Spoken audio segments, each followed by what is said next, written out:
Sam Steele has 2 decades of information technology management and is a payment security experience.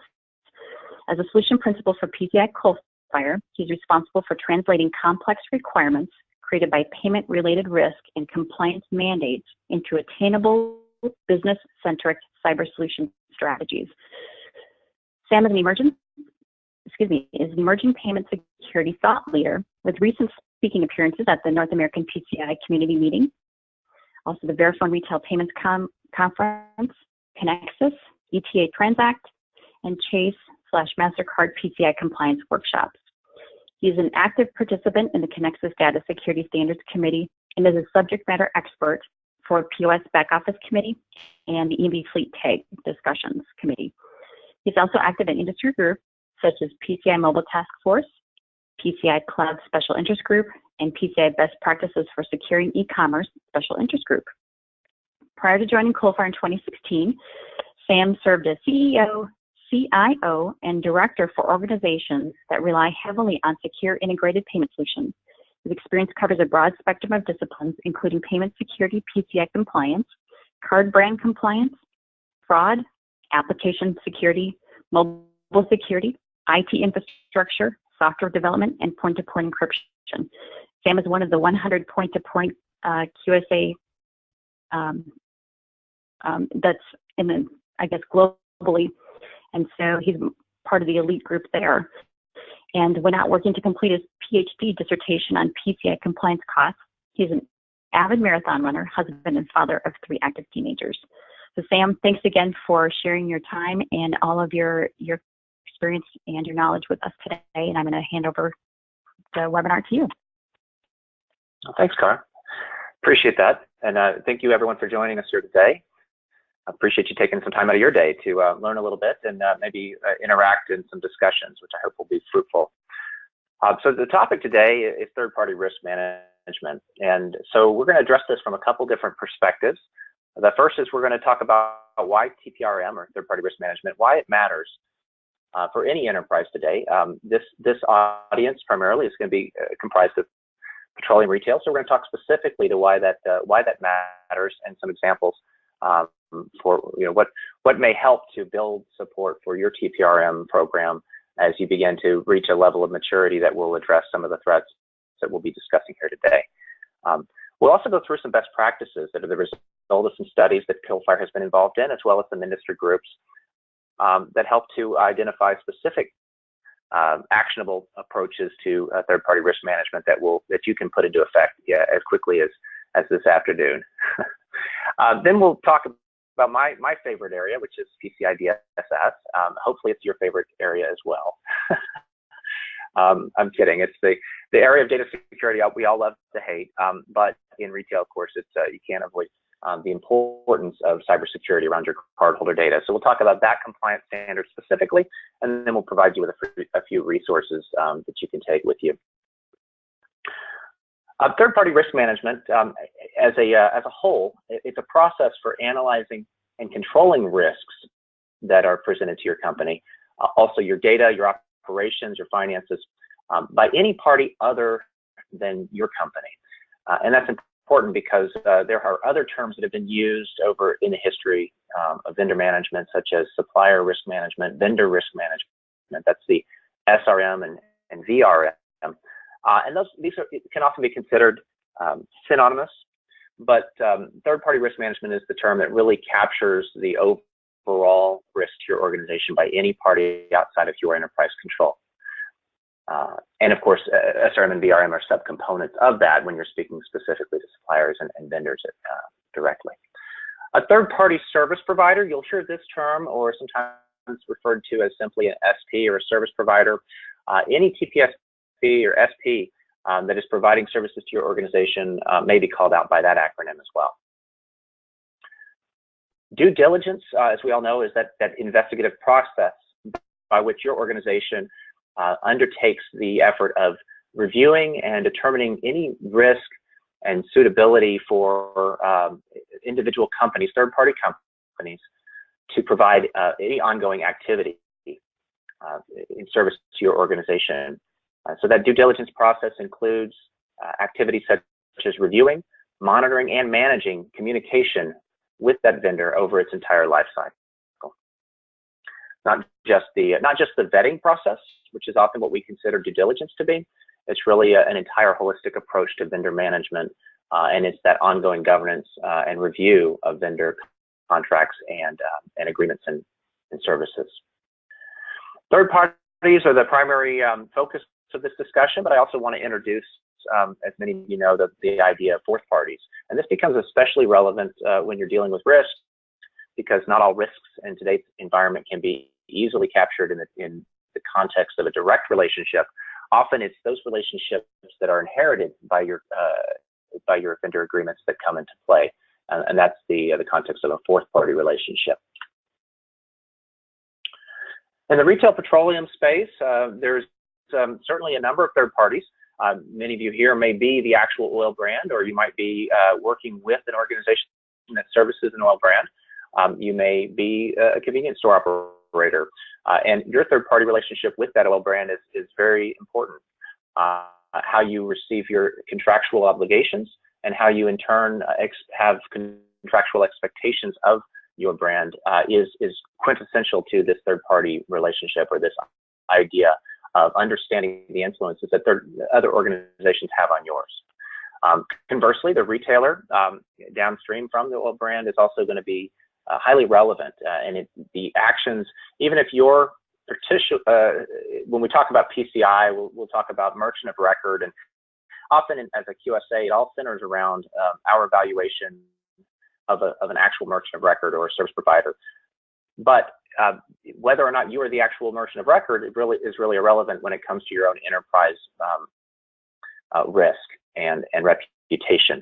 And so it doesn't matter whether you're the actual person conducting the transaction or relying on others to do that on your behalf. Their actions have direct impact on your organization risk. Distributors, service providers that are providing either security services explicitly or any service that may impact your security. And fourth parties, as we already discussed. In the payment space, you may have a gateway or processor or acquirer, a managed service or managed storage solution. Web hosting providers are examples of third parties, as well as organizations that provide fraud detection. And then other outside of these that examples we've cited here, you may have suppliers that are simply supplying goods and services such as fuel or convenience store items. In each of these cases, these third parties do impact your security. Now, the rate at which they impact that security is all a matter of risk, and we're going to discuss that as far as establishing a risk rate impact for your organization as a part of your program. So why does TPRM matter? Certainly, the R of TPRM is relevant here, and that's the risk.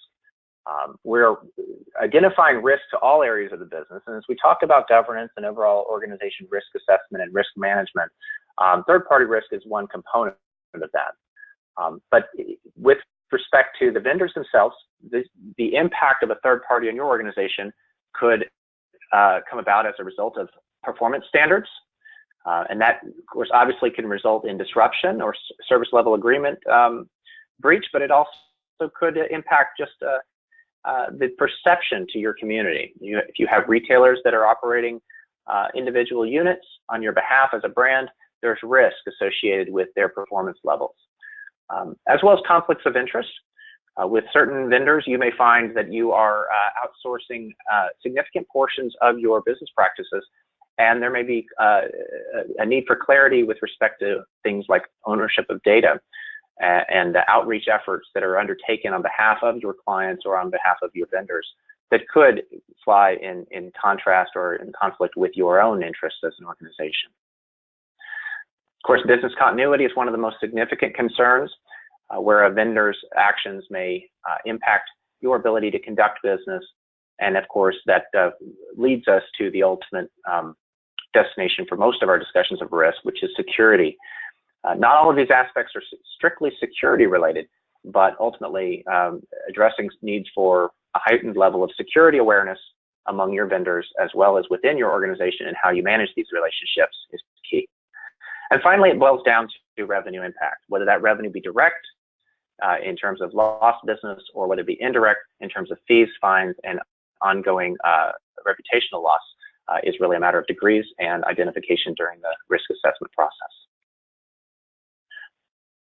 Specific to data breaches, again, being a PCI QSA and point-to-point encryption QSA, this is where I spend most of my time, and that's addressing the need for data security surrounding card data. And so some of these data breaches do directly relate to card data.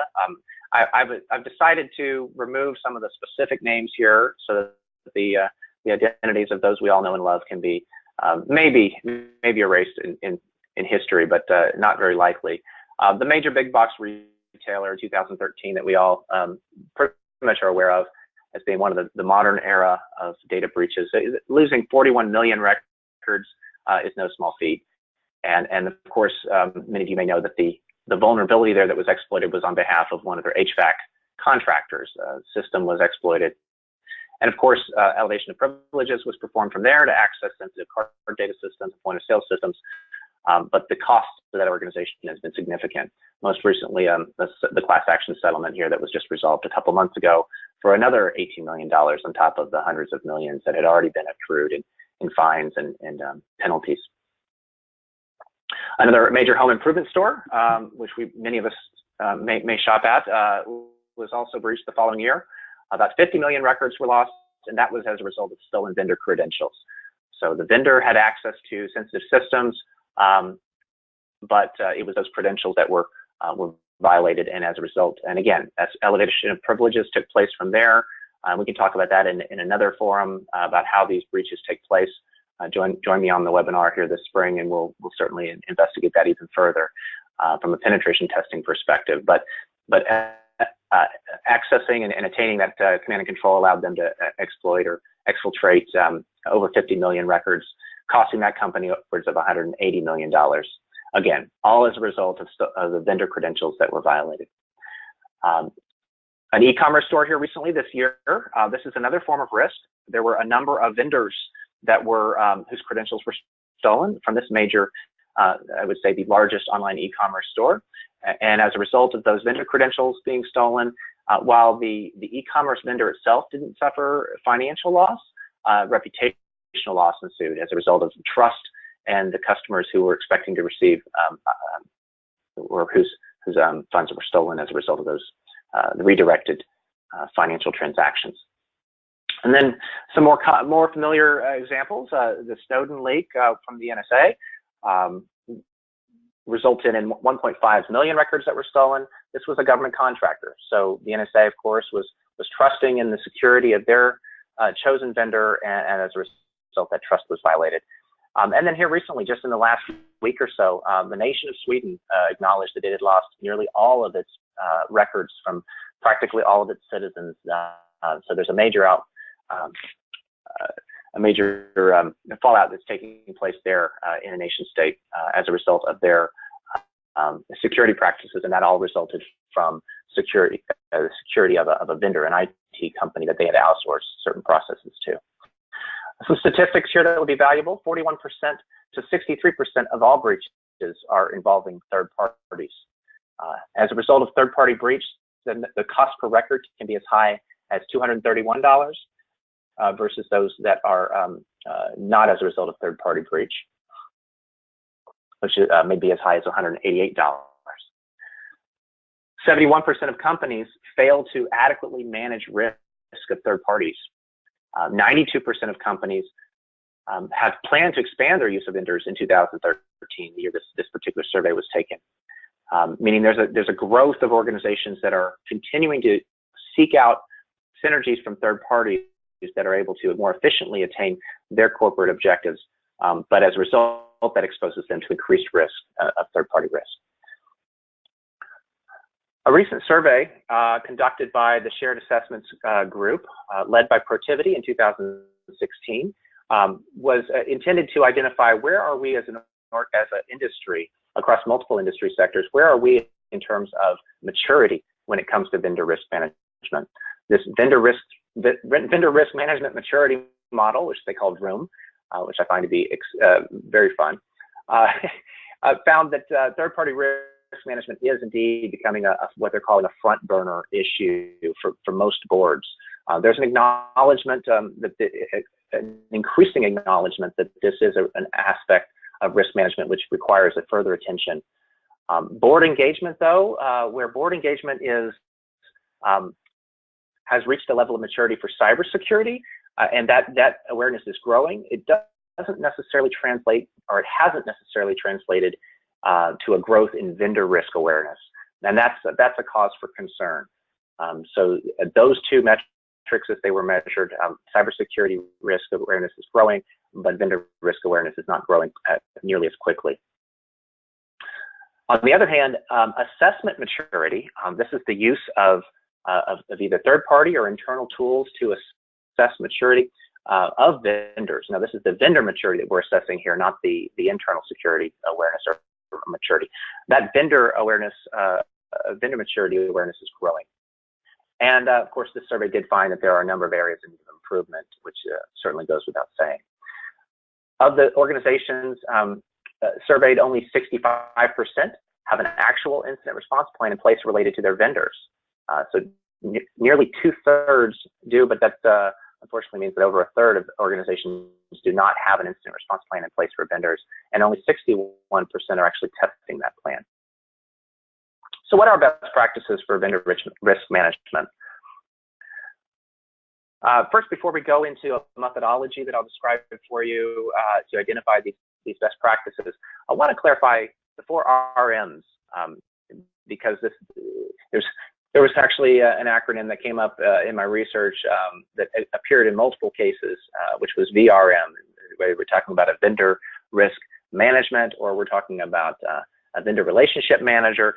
So when you see RM, let's make sure that we're all speaking the same language. Sometimes we like to abbreviate and use jargon. There's the risk measurement. In your enterprise risk management system, there's the idea of measuring the risk associated with any activity or any vendor. But then there's managing that risk.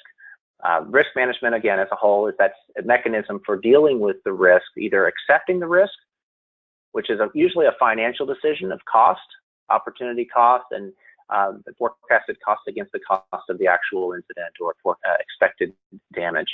Then there's declining the risk, or which would be terminating risk, which is where you actually move, if there's a particular area of your organization that requires a vendor action, that you could actually divest or otherwise eliminate that risk altogether. Transferring risk is very relevant with vendor management because you're pushing the risk over to a third party and contractually obligating them to accept risk on your behalf. And then modifying the risk. And that's usually where we're going to spend a lot of our time, and that's mitigating risk through security controls and other mechanisms to ensure that the risk has lower impact on your organization. Another RM is risk monitoring. The next step of the process after you've measured and managed the risk is to monitor. A healthy risk management program will include deliberate maintenance steps to ensure that you are monitoring new and evolving risks. Any changes to your vendors, either through new vendors, new fourth-party relationships, acquisitions that take place across the landscape, are being actively monitored, and those risks are then reevaluated to ensure that you have the proper controls and safeguards in place. And finally, never forget response management. We have a saying in the security industry: it really isn't a matter of if, it is a matter of when. Every organization can spend upwards of 50, 60, 70% of your operational budget on security if you'd like. However, the hackers have a seemingly infinite supply of resources, many times spending many more hours a day than we have the appetite to spend in pursuit of their objectives. And so, we can certainly build up higher and higher walls, stronger and stronger defenses, and that's obviously our goal. But at the end, there will be some level of, at some point in the future, you will have to respond to an incident, especially involving third parties. So how that response is tested, evaluated, and is executed is critical to ensure that the mitigation of the overall effect of the risk. The best practices that we've identified fall into three program or three categories we'll go into in greater detail: governance, operationalization, and program management and maintenance.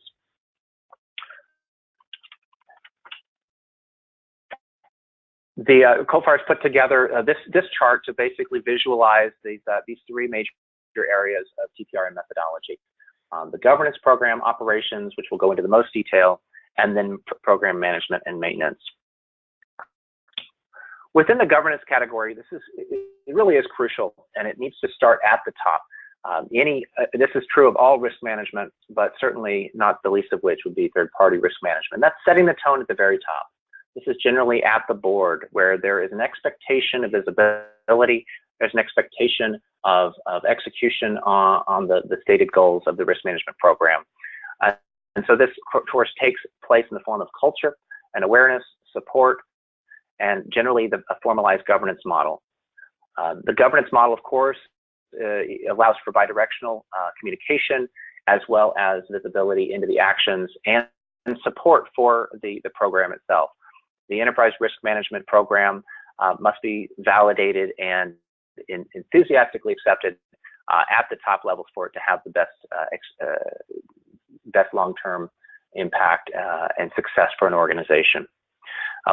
Roles and responsibilities are generally also established during this charter, which would include both the internal audit as well as the vendor relationships, the internal roles that are empowered to manage those relationships and make decisions throughout this process. Secondly is the operations. So as we get into operations, we've got three subdivisions here: the definition of operational practices, the development of those practices, and then the implementation thereof. First, development of the definition of operational goals.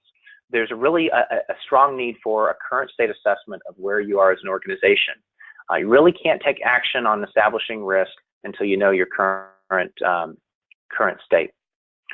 So we highly recommend for best practices a full vendor inventory and profiles. So these profiles are an opportunity for you to subdivide vendors into categories that make sense for you and your organization. Some of these will take shape in the form of the examples that were provided earlier, whether they be upstream or downstream relationships, whether they be venture partners or suppliers. And in doing so, there's an opportunity to address risk across subsections of your environment. Some of the organizations we've worked with have thousands, literally thousands of these relationships, and attacking them one by one can be a non-starter. Reviewing policies and procedures, and also processes that are in place, again, to level set your current state, and then establishing a standard contract template that will be used that meets all compliance requirements. And here I've mentioned PCI DSS 12.8.2, but whatever compliance and regulatory requirements are necessary here from a perspective of legal are embedded in that contract template. Next is developing the program itself. So the risk categorization process is a function of a risk assessment for your organization. So conducting the risk assessment for each of either these categorized or individual vendors allows you to measure, monitor, and respond to the risks that you've identified. Again, some of these will be security risks, some will be financial, others may be reputational. We're not specifically talking about card data, although that would definitely be one of the areas that you'll be identifying risk associated with that and other sensitive data types within your organization. Defining the security requirements for each third party, again, is a function of addressing the risk, and then setting in motion the processes for monitoring and ensuring security of those vendors. We'll talk about monitoring under program management, but the actual audit and validation processes and procedures are developed here and then implemented in the next phase. Third step of operations is the implementation of your program. We recommend, and I'll just say this right off the cuff, that a phased implementation can often be necessary. This would allow you to focus on program implementation for new third parties first as they are onboarded, and then allowing you to go back and ease into that implementation process by addressing non-compliant or high-risk third parties after the fact. or rather addressing high risk first and addressing low risk third parties after the fact. So whether based on contract renewal or based on risk, there's opportunity here to do so in a phased approach. The risk management software platform needs tools and technology would certainly be identified in this process.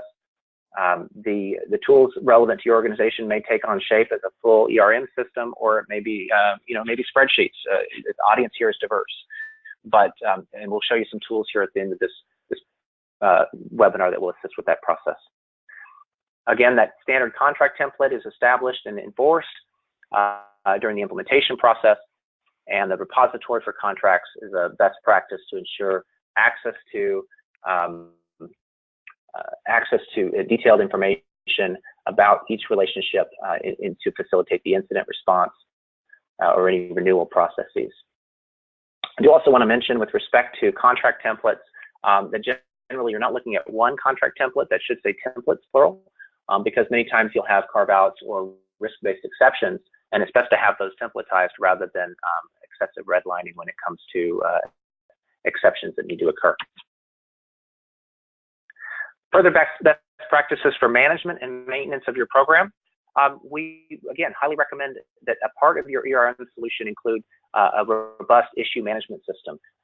I can't speak highly enough about incident response planning and ensuring that you have issue management as a part of your GRC or ERM platform is going to be crucial when it comes to resolving the conflicts and issues that do arise.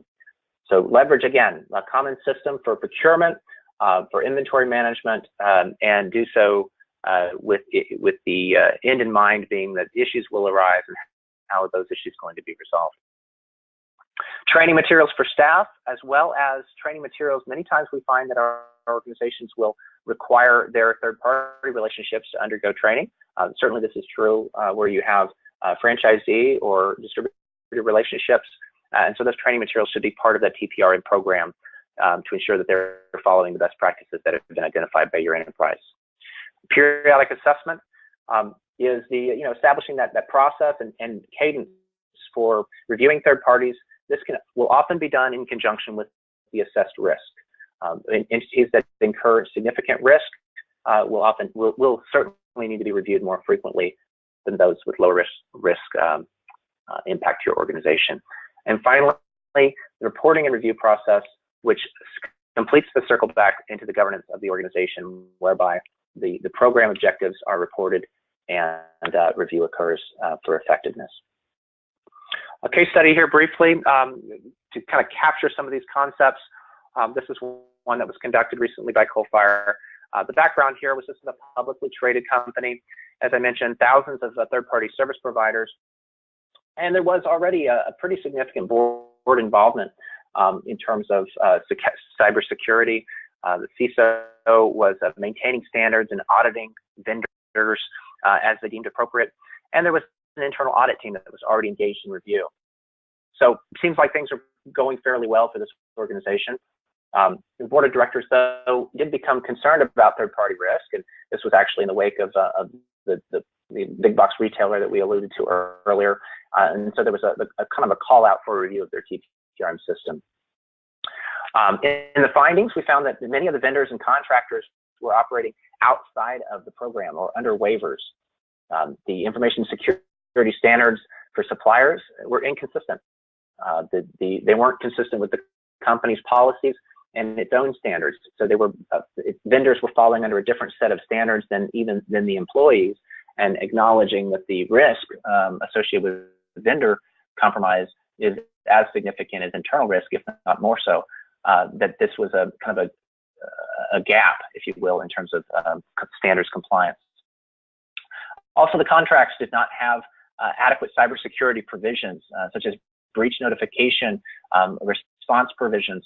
And so as we reviewed those, we found that there really weren't the adequate response mechanisms and feedback that was necessary to quickly address incident response. In addition, the audits that were being performed were only being done once a year, even for the highest risk vendors, and there were really only a handful of those that were being done on site, and many of the vendors had never been audited. And finally, there was no accountability. Many of the vendors were not being held accountable in the case of incident, and so there was not provisions in the contract for that, as well as there was a lack of awareness as to their accountability for fourth-party actions. So the corrective actions that were recommended, we recommended that they join an industry association, which we'll go into here in a moment, called Shared Assessments. They were the sponsor of the previous survey that we discussed, as well as getting access and begin implementing those best practice TPRM standards and tools. We worked with them to rewrite policies to expand the scope of the program, risk rank their vendors, and include many of the classes of vendors that had not been previously subject to the policy. Standards were then upgraded to reflect internal standards and the emerging threats that were overdue for update. And the contract standards were also updated to include language around cybersecurity, which was previously was not present. And finally, the processes for accountability were revisited to ensure that the business owners themselves of these vendors were being held accountable for risks that they were incurring from engaging third-party suppliers. So as we go into the next section, we'll talk further about how this all plays into the PCI space. So for those handling card data, this is certainly relevant for you, or impacting the security of card data on behalf of your clients. In PCI DSS, and even if card data is not your primary reason for attending this webinar, you'll find that the PCI DSS framework includes some really good best practices for vendor management. Requirement 12.8 will be where we'll start. We'll kind of come back to front when it comes to discussing vendor management, because that's where the focus is in terms of vendor relationships. And then we'll address some of the areas of PCI where vendors come, where their roles and responsibilities are especially relevant, such as in requirement 6 as well as requirement 8. We'll also talk about the responsibility matrix, which is provided in the PCI DSS guidance, as well as vendor documentation. But ultimately, the goal here is to have a full understanding of how critical vendors are in all areas of PCI DSS. So first in 12.8.1, as we go through 12.8, this concept of a list of service providers. And many times when we go in and we review organizations, we find that they have a list. That's not generally going to be where they have the biggest gap. It's in the description of services provided component of that really where we tend to see this slack off. That description of services isn't adequate to just contain gateway, right? It's really how is that organization providing services that are directly impacting your PCI DSS, as well as a full list of services as it pertains to the card data flow of your organization or your security systems.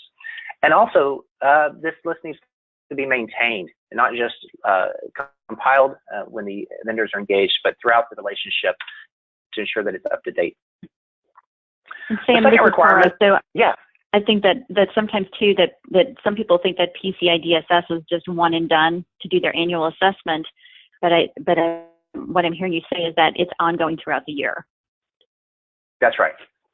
Yeah, as we mentioned earlier when we were talking about risk management, some of these relationships, the interval really for review should be much more frequent than a year. And that's going to come out during your risk assessment, which is part of the requirements for PCI DSS is to conduct that annual risk assessment. And when it does, your own risk is going to dictate that those relationships need to be reviewed at a more frequent cadence.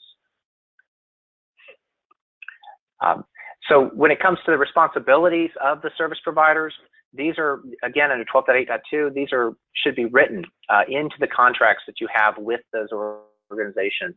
So it's a written agreement, and it's an acknowledgement by that service provider that they are responsible for, and it goes on here to talk about security of card data, transmission, storage, processing, or any extent to which that relationship is impacting your cardholder data environment.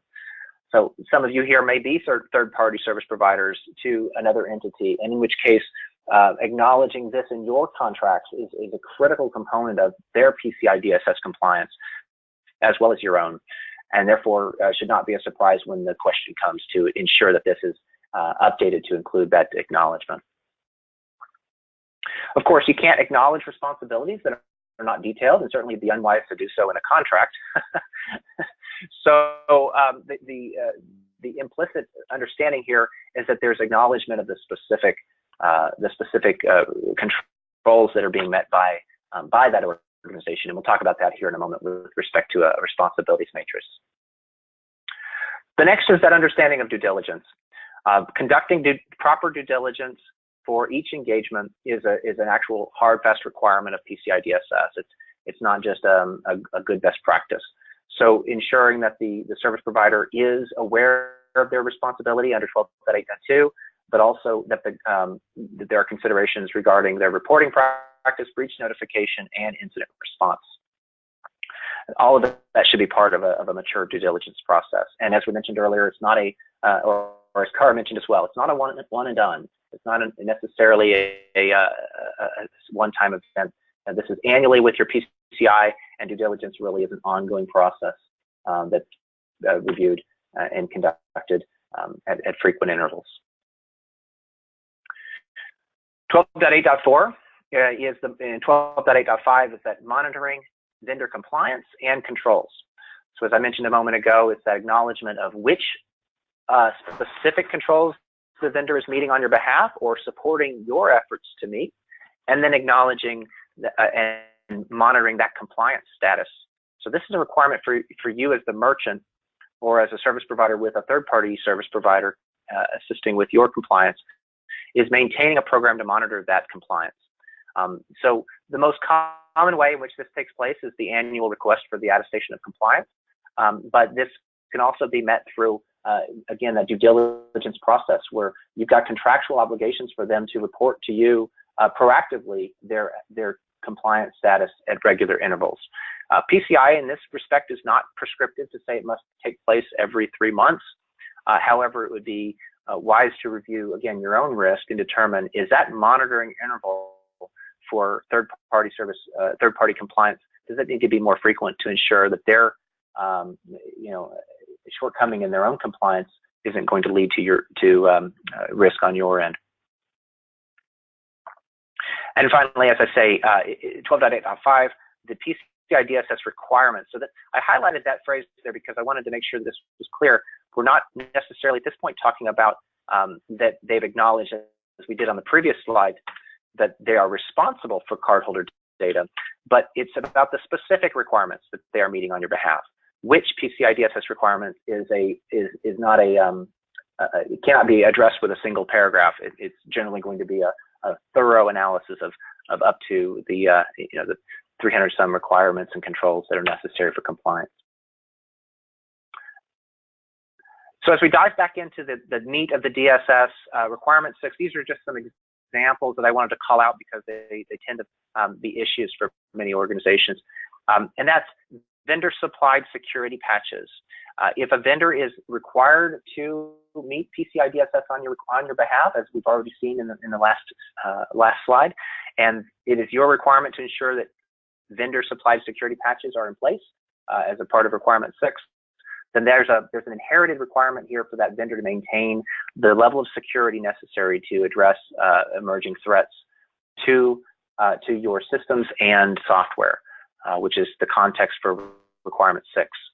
So it's not generally enough to say, well, my vendor didn't patch as they should have, because it's your due diligence requirement to ensure that the patching interval and the approach that they use for security of the systems that they're providing on your behalf is sufficient to meet the requirements. So I just wanted to point that out because every vendor is different, and their patch intervals may not be up to another organization's standards, but ultimately, as the responsible party, it's the merchant's. The onus is on the merchant to ensure that those requirements are being met. Another call out that I wanted to make here is jointly addressed through 8.1.5 as well as 12.3.9. And this is the idea of vendor remote access. So this is especially relevant with retail petroleum, where there are vendors that are providing remote access that require remote access in order to manage perhaps firewalls or other security features and devices within the convenience store environment. And enabling remote access for always-on access is in violation of 8.1.5. So activation of a remote connection only as needed, and then disabled when not in use is met by 8.1.5. And of course, it should be monitored while in use. And again, in 12.3.9, where this remote access technology is being used by vendors, that's only again when needed by vendors and business partners. Again, those are these third-party entities. So we do see that this is one that generally tends to be a gap, because there's a tendency toward always-on access. Of course, there's a growing understanding of the need to maintain this level of security, especially since it's these very vectors that we've seen in those examples I gave earlier, where a vendor's level of access was exploited to provide access to the malicious third party. And finally, log everything. You know, there's specific requirements that are called out in PCI, such as if you have, you know, for instance, you know, service technician that's impacting or working with the automated fuel dispenser that provides card services, that, you know, has to be logged as a form of custody that's taking place of that device under 9.9. But there's also other best practices that, you know, we'd highly recommend.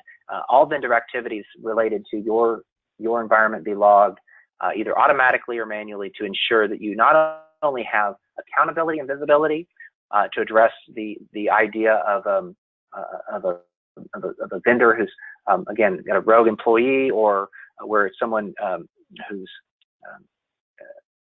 masquerading as an authorized vendor, but also to address incident response. So again, it's just really not a matter of if, it is a matter of when. So having these logs is crucial for the review and response process to ensure that these issues are addressed quickly. A direct service delivery representative that may be entering into your convenience store and given access to the back office, that may or may not be a secured area, which houses sensitive equipment and even the cardholder data environment. So check with your QSA or your acquirer to confirm.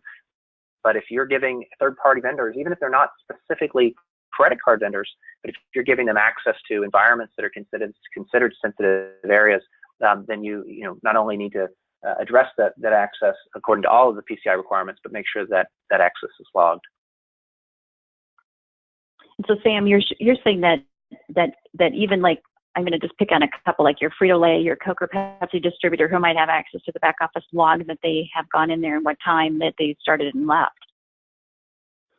Yeah, exactly. And much of that can be automated, but most of by doing that, by requiring employees to log that time, you also raise their awareness. It can be easy to, the counter service clerk nods to the vendor as they enter to do their restock. But if they have to log it, then they're going to pay special attention to the name and the access and the time in which, the amount of time that they spent, in that back office, which, could be time spent doing something they shouldn't be doing. And that could also double for the technicians, especially the guys working on the fuel dispensers, because they have access to the cardholder data at the fuel dispensers. Yep. Okay. Thanks. Exactly.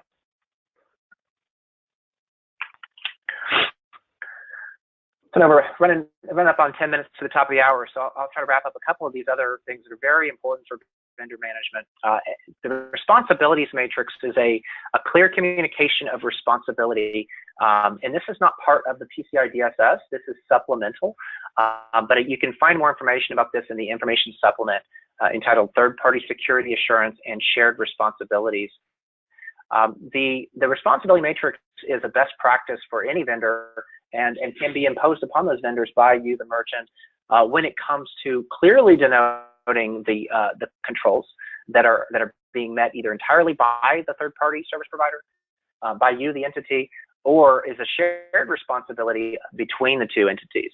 Of course, shown here is just a couple example requirements, but you can see this example from the third-party security assurance guidance document. So as we discussed earlier, it is a requirement for the service provider to acknowledge which controls are being met on your behalf. And so to do so in the form of a matrix is the clearest way to do so. Of course, the matrix itself doesn't answer all questions. Many times you'll have to write out exactly what is the scope of this coverage, what responsibility is being met, how is it being met. And so this documentation effort you'll find to be very valuable when it comes time for the assessment, as well as enforcing the controls of the PCI DSS throughout the year. And of course, that third-party security assurance documentation can be found at the PCIstandards.org website. Correct. Exactly. In the documents library section of PCISecurityStandards.org. Yeah, I've addressed a few of these already. I'll call out the ones that I haven't already discussed. But you know, incomplete vendor documentation. You know, I didn't paste every screenshot throughout the DSS of where it calls out vendor documentation, because that would take us another hour to go through. But you need that vendor documentation, whether it's how they're meeting cryptographic requirements, or how the passwords are set, or security is maintained through their, whether it be a firewall or any other security device, or the software itself. That documentation is part of this vetting process and should be maintained in that secure repository. Ambiguous responsibility assignment, we've discussed that quite a bit. And so clarity there is crucial to any TPRM program. But then one thing we haven't discussed, which is critical, is this idea of services not being covered by an attestation of compliance. So you may be aware that your vendors need to provide you with an attestation of compliance. If they cannot, because they're not assessed independently, then they become part of your assessment, and that can be costly and time consuming. But a common faux pas is for an attestation of compliance to cover a service that doesn't truly address what they're doing on your behalf. So if you have a gateway provider, or excuse me, a data service provider whose attestation of compliance mentions that they manage firewalls, but they're actually performing other security services in your environment, such as SIEM or log correlation, or other services that are not specifically called out, that could be an issue and maybe a cause for concern by your QSA. So here's the resources that I've amassed for you. I didn't speak too much about shared assessments, but I encourage you to visit the Shared Assessments website. They offer a valuable framework that not only captures all these best practices that I've discussed regarding the shared information gathering process. This is the vetting process that you would undertake with your vendors.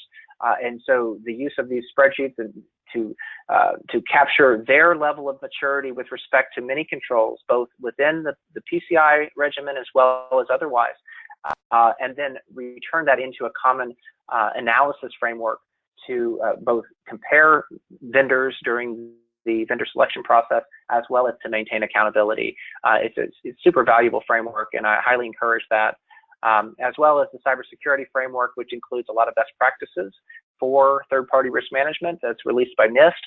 And of course, you know, Coalfire can obviously assist with this from an advisory or consultancy basis, as well as other organizations that provide similar TPRM and risk assessment services. So I appreciate, again, everyone's time. I don't know if do we have any questions that I can answer here today in the few minutes we have remaining? We don't have any yet, but I would encourage folks to type your questions in the question panel, and we'd be happy to answer them until our time is expired here. But Sam, thank you very much for all this great information. And as we had mentioned, you know, so much of this is found in the PCI Security Standards Council's website. So all you have to do is just search for it in the internet, or go to PCISecurityStandards.org, and as well as some of the other things. So as people are typing up their questions, are there any other last minute wrap-up items that you'd like to note, Sam, that you may have missed?